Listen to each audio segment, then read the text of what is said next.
7bet lažybos. 7bet. Dalyvavimas azartiniuose lošimuose gali sukelti priklausomybę. Sveiki, čia su Nerijus Kespinas, mes nuleidinėjame dabar jau šio pavasario Europos klubų futbolo uždangą ir šiandien dar pakalbėsime apie tai, kas bus jau, atsisveikinimui. Tai yra neatsakytų klausimų Premier lygoje. Anglijos yra serija A, kur čempionas neaiškus, Vokietijos taurės finalas ir, aišku, Europos lygos finalas. Apie visą tai netrukus. Pradėsime nuo antradienio, ten uždarinėjo galus Anglija, prieš savaitgalį visi turi būti sužaidę 37 rungtynės iš 38 ir tos antradienio rungtynės Manchester City komandai yra neįtikėtinos svarbos.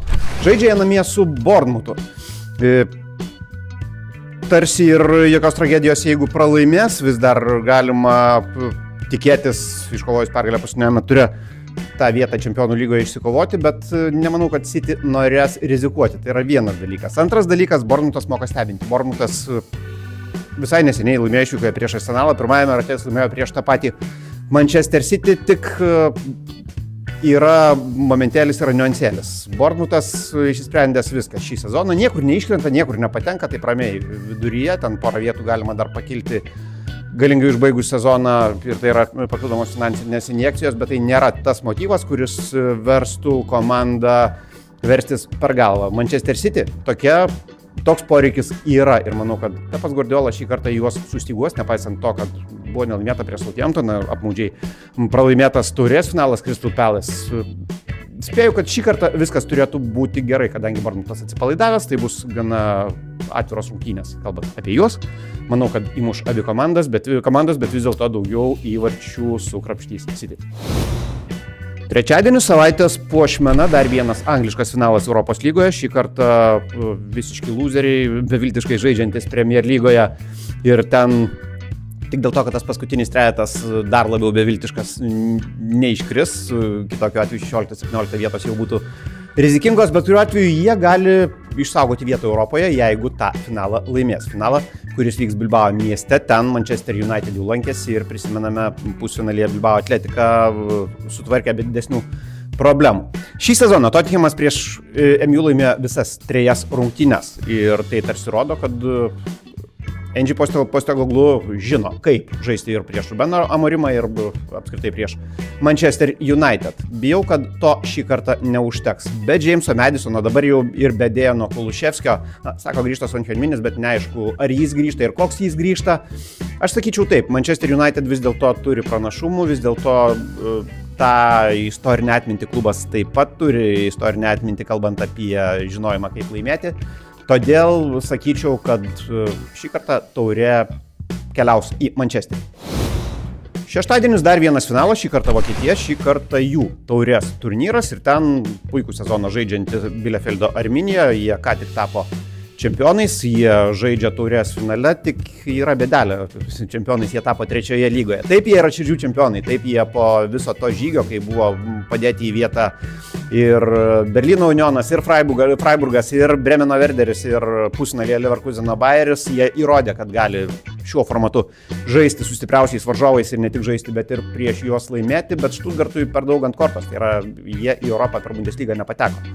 Jiems tai irgi yra vienintelis būdas grįžti į tarptautinės varžybas kitą sezoną, o potencialo laimėti tas rungtynes jie turi. Ir šį kartą aš sakyčiau taip, pasaka baigsis ir baigsis gana skaudžiai, Stuttgartas laimės ir turbūt laimės triuškinamų skirtumų 3 įvarčiais. Ir grįžtam prie angliškų reikalų, kalbant apie kovą dėl likusių vietų UEFA čempionų lygoje, kurioje kol kas yra tik Liverpoolis ir Arsenalas. Į kitas 3 pretenduoja 5 komandos ir 2 iš tų 5 paskutiniajame ture sekmadienį žaidžia tarpusavyje Nottingham Forest Chelsea. Nottingham Forest savo situacijos nebekontroliuoja bet kuriuo atveju. Tai yra, jiems reikia ne tik laimėti, jiems reikia, kad ir kažkas iš varžovų žaisiančių kitose stadionuose padėtų. Chelsea situacija kita. Chelsea labai taip blankiai sužaidė prieš paskutiniajame ture su Manchester United. Aiškiai trūko puolėjo Nicholasa Jacksono ir jo trūks, bet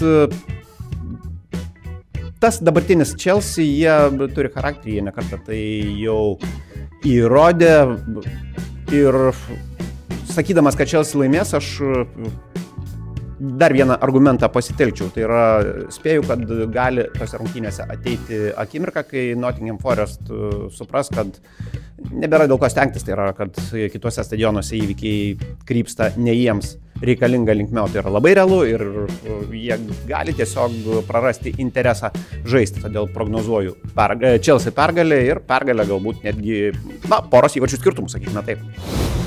Na ir įdomiausia šį sezoną didysis nacionalinis čempionatas, be abejo, tai yra Italija, Serija A, kurioje čempionas neaiškus prieš paskutinį turą. Ten Napoli turi +1 lyginant su Interu. Interas žaidžia su visiškai nemotyvuotu Como, bet Como per pastarąsias 5 rungtynes laimėjo 4 kartus, nesikio nepralaimėjo ir finišas yra tiesiog puikus, tai yra varžovas, kurio niekas neslėgia vėlgi.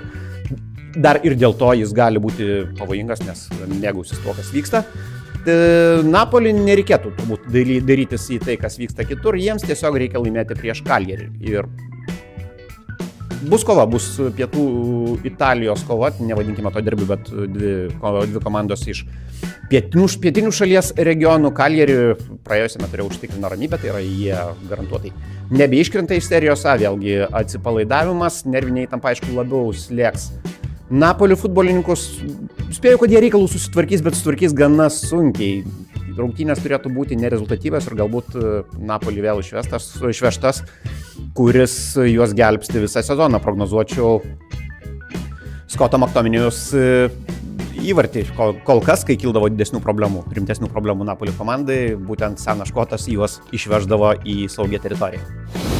Tiek šį kartą, taip mes uždarėme Europos klubų sezoną, faktiškai uždarėme su Karoliu Tiškevičiumi, mes dar jums pasirodysime ir suskelsime kažką, ką manome apie UEFA Čempionų lygos finalą, kuris birželio 1 dieną, po to jau vasarą mūsų lauks pasaulio klubų čempionatas, o šiuokart tiek.